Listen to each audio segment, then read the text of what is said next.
Okay guys, we're on page 2 of Getting Out of Debt, and I just want to cover some things, some conventional things that are taught everywhere, and then some things that are not taught. And I just want to kind of sort of get you thinking out of the box. Okay? Alright, credit cards. Your percent of interest on your credit card, you want to get that reduced. You want to get a reduction in that number. I mean, it is absolutely critical to get a reduction in your credit card interest rate. Now, there are people that have boatloads of debt that still have really good credit because they pay their bills and everything like that on time. Okay, you still get credit card offers, you still get offers for new cards and stuff like that in the mail. And so why not use that to your advantage? If you get a new card and it's at a much lower percentage rate than what you already have, if you have a card that's at a higher percentage rate and you get a card that's a lower percentage rate, then you can transfer the balance to a new card, cancel the old card. But my point is this: lower the rate. But if you do it by ways of transferring a balance, make sure that you check this new card and make sure that it's not just an introductory rate. Make sure that you can, that it's going to be something that's going to be sustained for a long time. Because you don't want to pay on it for a couple months and then have the interest rate go up higher than what it was prior to putting it on the new card. So got to check all that out. Call the credit card companies and absolutely don't give up and just say, look, we've got to have a percentage interest reduction. I can't live with this. My credit card bills are out of, and tell them. And don't talk to just the first person that you get on the phone with. Talk to a supervisor. Talk to their supervisor. If you don't get the response that you want, call back the next day. Call back the day after that. Don't give up. You be in hot pursuit of getting those interest rates down. It is absolutely critical to get those things down, especially if you're carrying large amount of debt on a credit card. Okay, car payment.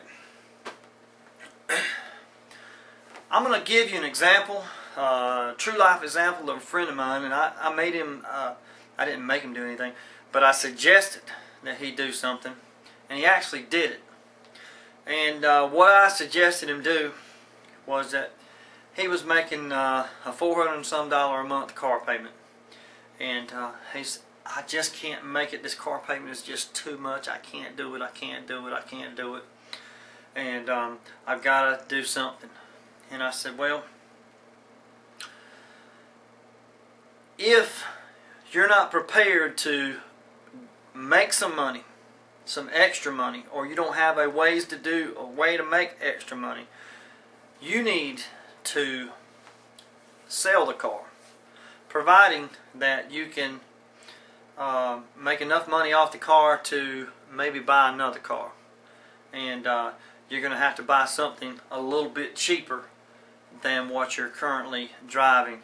Not quite as nice. So this individual, let's just say he bought the car for $20,000. Let's say that the car is now worth $15,000, and let's say that he owed $10,000 on it, which is probably close to the math.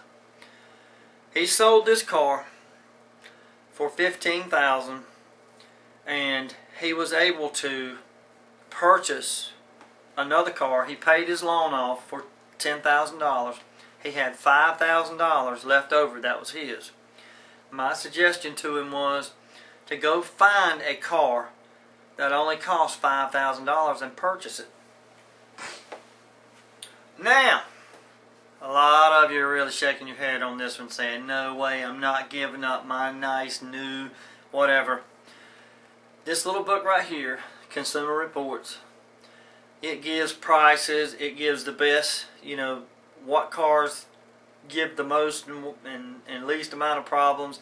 There's a lot of information in this little book right here on automobiles. And there are a lot of tools out there to help you make a decision on an automobile. But that's out of the box. That's out of the box. If you want to keep your car, then by all means keep your car. But the other thinking outside of the box is this: make some money elsewhere to pay down what you've got. Okay, all right. I just was scratching on the board here. We talked about in the first video about paying down debt.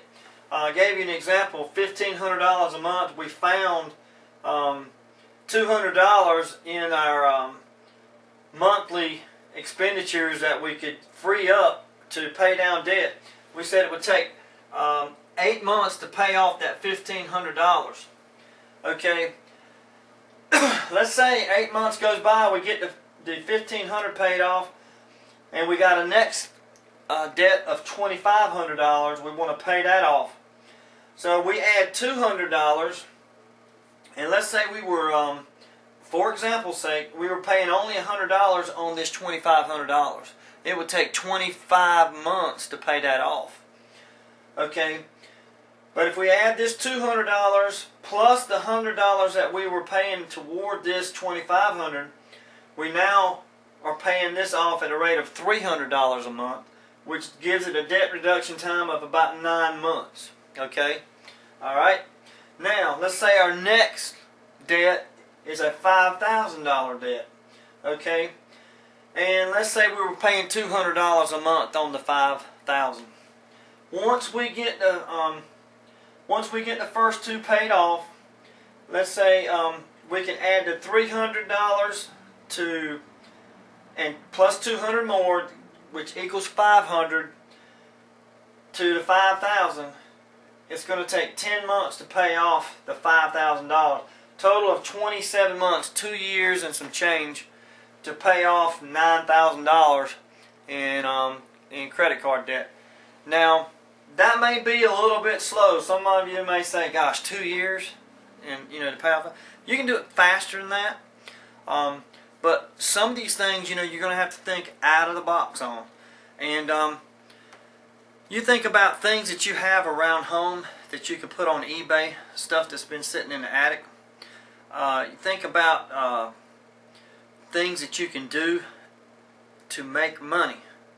And that's probably what I'm going to talk about in my next little video. So I'm just going to stop this one right here, and we'll pick it up with video number 3.